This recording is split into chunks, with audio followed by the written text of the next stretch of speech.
Bonjour et bienvenue à tous. On nous dit, on ne reconnaissait pas, Bazoum était toujours, c'était tentative de coup d'État.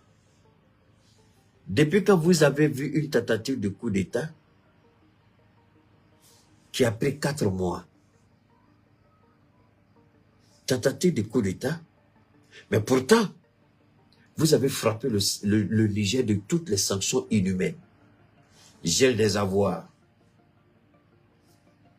fermeture des frontières, interdiction de voyage. Vous avez bloqué tout. Alors, Avant de commencer, n'oubliez pas de vous abonner et d'activer la cloche de notification pour ne rater aucune de nos prochaines vidéos. C'est parti. comment, si ce n'était pas un coup d'État, pourquoi toutes ces mesures, si c'était une tentative de coup d'État, au moins on pouvait alléger. Mais pourquoi avoir fait tout ça? C'est parce qu'il y avait coup d'État. Deuxièmement, vous dites, depuis 4 mois, pour vous, il y avait tentative de coup d'État. Parce que la tentative d'évasion de Bazoum a échoué. La CEDEAO reconnaît maintenant qu'elle était impliquée dans la tentative d'évasion de Bazoum. La CEDEAO reconnaît qu'elle est impliquée dans la mise en place du gouvernement parallèle appelé gouvernement légitime. Prenez le premier paragraphe et puis analysons tout simplement. Les propos montrent clairement ce que la CEDEAO tente vainement de cacher. Donc jusqu'au 10, ils croyaient toujours qu'il y avait possibilité que Bazoum soit libéré ou évadé. Donc jusqu'au 10, Bazoum était toujours président. Alors, qu'est-ce qui a pu se penser? Et puis soudainement, au 10 là, si vous pensez que Bazoum, il y avait une tentative de coup d'État, pourquoi vous avez alors suspendu le Niger? Pourquoi alors le gouvernement parallèle qui a été mis en place? Parce que au moins, vous aurez dû, ne serait-ce que par intelligence, par courtoisie, vous aurez dû au moins ne pas les permettre à ces gens-là, même s'ils sont un gouvernement parallèle, c'est leur droit, mais vous n'aurez pas dû leur donner la place d'être assis là où le Niger doit être représenté. La CEDEAO l'a fait. Donc la CEDEAO reconnaît son implication directe dans la tentative de déstabilisation politique, dans la tentative de manipulation de la communauté internationale, parce qu'en disant gouvernement légitime, la gravité de la situation, c'est quoi? La gravité, c'est que dans les instances internationales, nous sommes dans une communauté internationale, forcément. Si le Niger doit être invité, donc on va toujours assister à la même situation. La France fera toujours tout pour empêcher l'autorité de la transition du Niger d'avoir son mot à dire dans les représentations internationales. Ils l'ont fait aux Nations Unies, ils l'ont fait en Europe, je crois aussi. Ils viennent encore de le faire au sein de la CEDEAO. C'est pourquoi le communiqué du CNSP me déçoit. Ça, c'est moi. Je vous ai dit, je ne suis pas diplomate. Le communiqué du CNSP du Niger me déçoit. Le communiqué devait tirer toutes les leçons. Le communiqué devait être clair. Nous tirons toutes les leçons de l'attitude de la CEDEAO en abritant un gouvernement parallèle appelé gouvernement légitime aux autorités du Niger, dont nous allons tirer toutes les leçons et toutes les conséquences. En d'autres termes, nous nous réservons le droit de quitter la CEDEAO. C'est à cela que moi je m'attendais, comme réponse claire. Donc tant que le Nigeria, tant que la CEDEAO reconnaîtra un gouvernement parallèle, nous, gouvernement de la transition, on ne se reconnaît pas ou on ne se reconnaît plus comme membre de la CEDEAO. C'est aussi donc la CEDEAO doit faire son choix. Dans ces conditions, la CEDEAO va négocier avec qui? Parce que pour venir négocier avec nous, il faut déterminer notre statut. Vous vous rappelez, quand le Niger, il y avait eu cette démêlée, on dit, les avocats de Bazoum ont porté plainte contre les autorités de la transition du Niger. Vous vous rappelez de l'intervention que j'ai faite? Rappelez-vous quand Keïta parle. Keïta se rappelle toujours de ce qu'il dit. Je demande, les autorités du Niger ont reçu une citation à comparaître. Je dis, le ministre de la Justice de la Transition devait écrire d'abord à la justice de la CEDEAO pour leur poser la question. Quel est le statut du gouvernement de la transition du Niger vis-à-vis de votre autorité judiciaire? Parce qu'on ne sait pas au nom de quoi vous nous avez invités. Est-ce que vous nous invitez en tant que citoyens nigériens ou vous nous invitez en tant qu'autorité de la transition? Parce qu'il va falloir que, vous savez, Keïta ne parle jamais et c'est malheureux que le général Tiani n'ait pas tiré les leçons de toutes ces choses que j'ai eu à dire et ce que je craignais depuis fort longtemps. Voilà, je ne dis pas, oui c'est vrai, il n'est pas trop tard. Mais souffrez que quand je dis je n'aime pas avoir raison partout, c'est une des raisons, voilà, ici. C'est ici que je dis je n'aime pas avoir raison. C'est ici que j'ai envie de dire, pour une fois, j'ai eu tort. J'ai dit au ministre de la Justice de la Transition d'écrire à la Cour de justice de la CEDEAO, leur demander quel est le statut d'abord de la transition vis-à-vis de la CEDEAO et vis-à-vis de la justice, avant de répondre. On dirait que cette intervention a mis un peu d'eau. Ça a effrayé un peu la CEDEAO. Mais malheureusement, le Niger n'a pas pris ça au sérieux. Sinon, tel que la CEDEAO était partie, la CEDEAO voulait humilier le Niger. Et quand je suis sorti avec, les gens savaient que, ah, attention, ce gars-là, quand il parle, les gens font la récupération. Et il a dit quelque chose de fondamental. Il va falloir déterminer le statut de la transition. J'ai toujours dit que le général soit président, que le général prête serment, qu'il ne prête pas serment. Nous, on s'en fout, c'est notre président. Mais il y a un enjeu international qui risque de poser un sérieux problème au Niger. C'est pourquoi j'ai dit, général, si Bazoum ne veut pas démissionner, prête serment. Si le général avait prêté serment, on se rappelle que Laurent Gbagbo avait prêté serment. Et que Alassane Ouattara n'avait pas prêté serment. Yao Ndere, il avait fui pour aller au Ghana.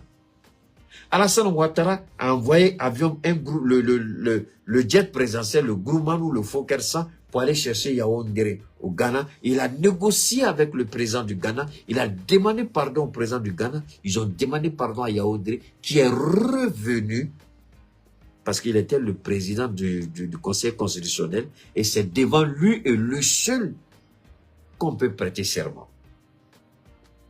C'est pourquoi je vous ai dit la prestation de serment du président du Gabon. Là.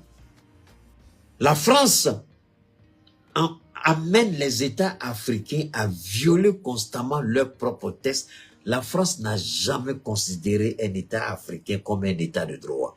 Mais ces maudits mal élevés, dents pourries, gueules pourries, c'est eux qui nous parlent toujours de la question des droits de l'homme. Oui, c'est eux qui nous parlent de la question des droits de l'homme. Sinon, tout le monde sait que la prestation des serments de ce vendeur de drogue au Clotaire, c'est du bidon. Seule la présidente du conseil, de la Cour suprême, pardon, du Gabon, qui est en détention, c'est elle, devant elle seule, que Clotaire pouvait prêter serment. Quitte à lui après, de la démettre de ses fonctions. C'est ce qu'Alassane Ouattara a fait.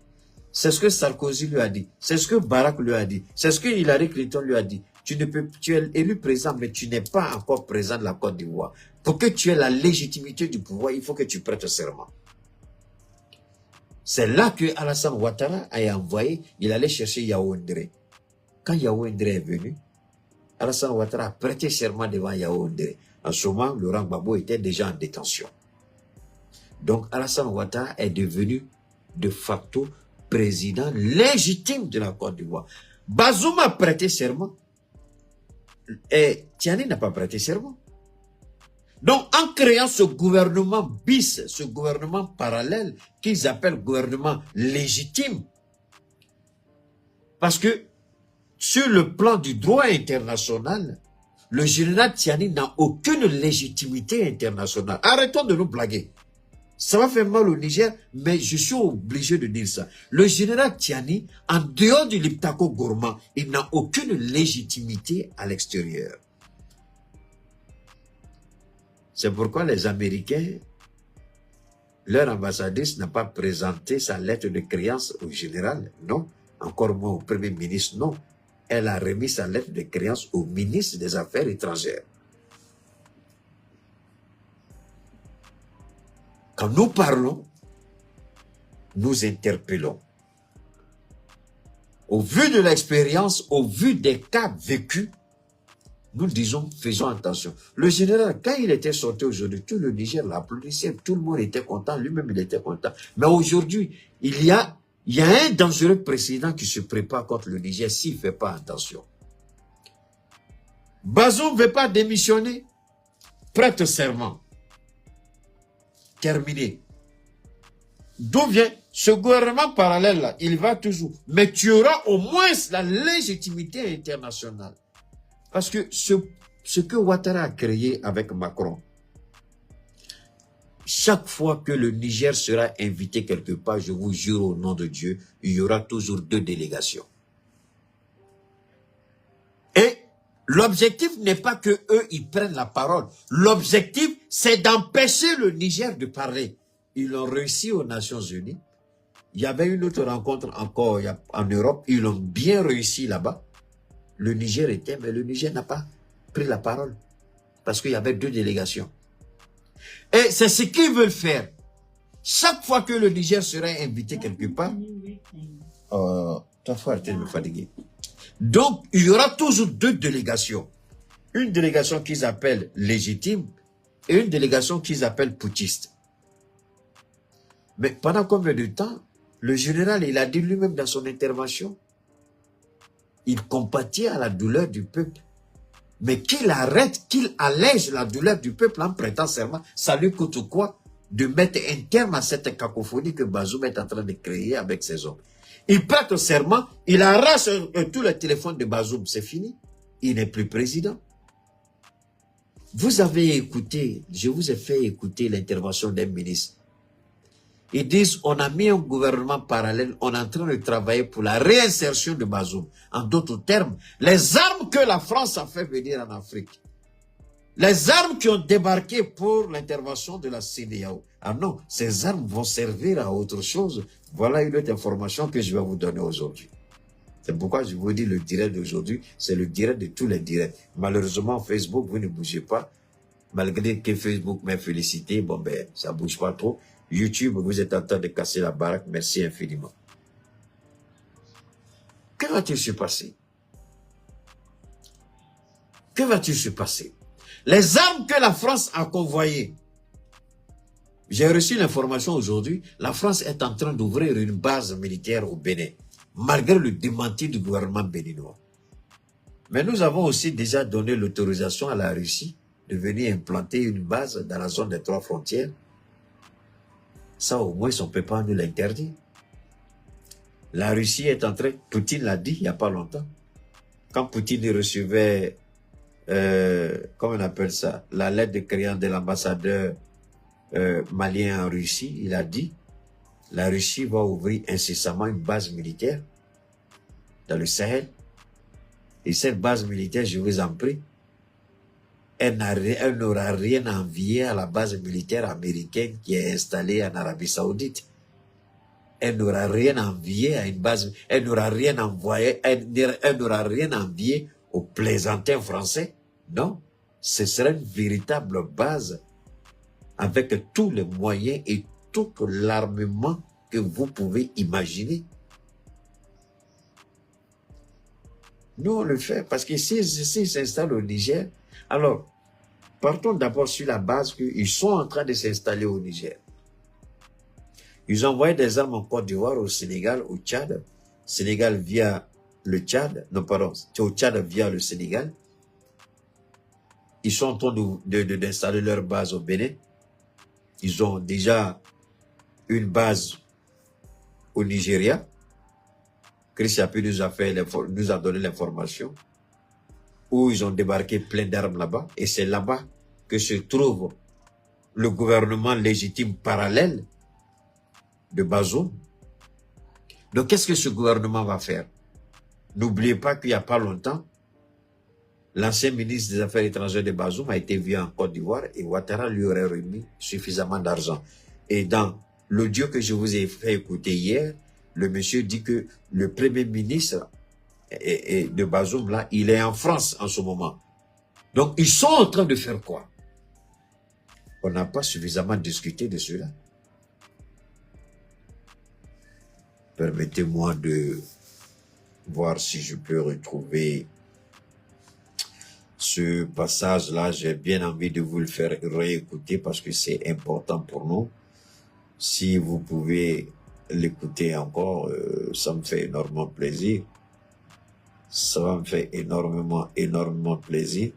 Je ne sais pas si je l'ai ici. Ça c'est... Attendez, je vais voir.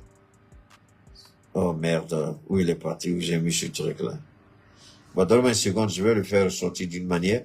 Parce que je veux que vous écoutiez ça, quoi, c'est important. Je voudrais que vous écoutiez cela, l'intervention de ce, parce que c'est important ce qu'il a dit. Bon, je sais que Chris Yapi, il a fait plein de choses. Non, c'est pas ça qui m'intéresse, c'est pas ça qui m'intéresse. Oh là là, où est ce gars-là, Chris? Toi aussi. Quand tu rentres dans les trucs de ce gars-là aussi, souvent, il y a plein de trucs, tu vois. C'est pas ça qui m'intéresse. Je vais écouter, l'intervention du ministre, merde.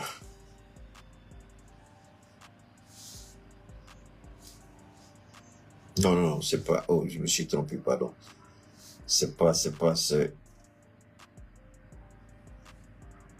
Je me suis partagé, je vous en prie. Ça, parce que c'est important, vous devez vraiment écouter ça. C'est important. Vous devez écouter ça. Je vous ai fait écouter hier. J'espère que on va se retrouver. Bon, si je m'égare, c'est pas grave. C'est que j'aurais bien quand même que vous écoutiez encore ce que ce monsieur a dit. C'est merde, je le retrouve pas. Bon, je vais arrêter. Je vais pas me fatiguer pour chercher. Sinon, j'aurais bien voulu que vous puissiez écouter ce monsieur-là par rapport à ce qu'il a dit, parce que c'est grave. Par rapport à ce qu'il a dit, c'est grave. Il a dit, je me retrouve pas. C'est pas grave. Il a ce ministre-là où il a été clair. Il a dit beaucoup de choses. Il a dit que nous sommes en train de nous organiser, nous sommes en train de mettre les choses en place, nous sommes en train de... Le Premier ministre, il est en France, discuter de quoi?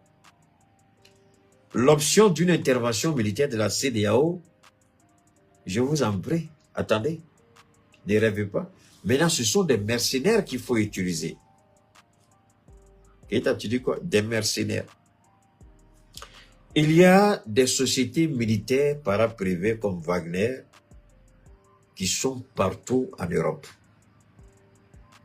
Et quand vous avez entendu les propos de ce monsieur, la seule chose qui m'a fait mal, comment un Nigérien peut vouloir la guerre dans son propre pays à cause d'un individu.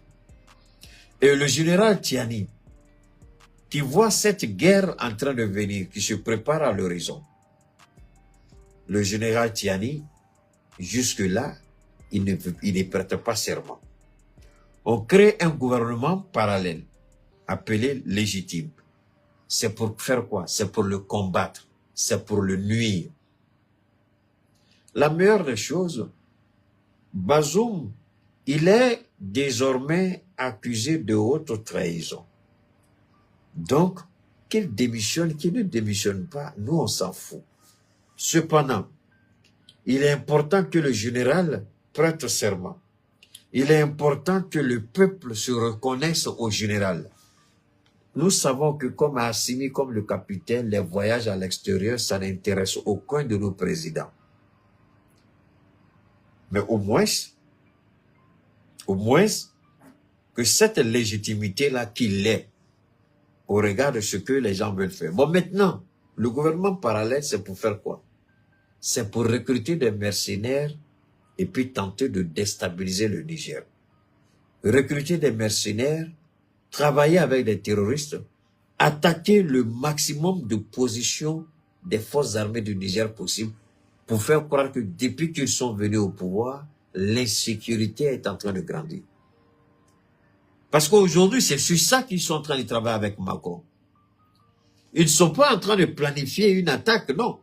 S'il y a la recrudescence des attaques des terroristes sur les positions des militaires, il faut amener la population à se révolter. Et la CEDEAO sera obligée, maintenant, comme c'est son propre jeu, d'intervenir, de dire que il y a des personnes en danger, vous n'êtes plus en mesure de pouvoir assurer la sécurité des Nigériens. Nous allons prendre notre responsabilité en tant que CEDEAO, à la demande du gouvernement légitime, nous voulons intervenir. Ça, ce sont des scénarios que nous essayons peut-être de ne pas faire attention, mais qui sont des scénarios plausibles. N'oubliez pas de vous abonner et d'activer la cloche de notification pour rester informé de nos prochaines vidéos. Restez à l'écoute pour les développements passionnants à venir.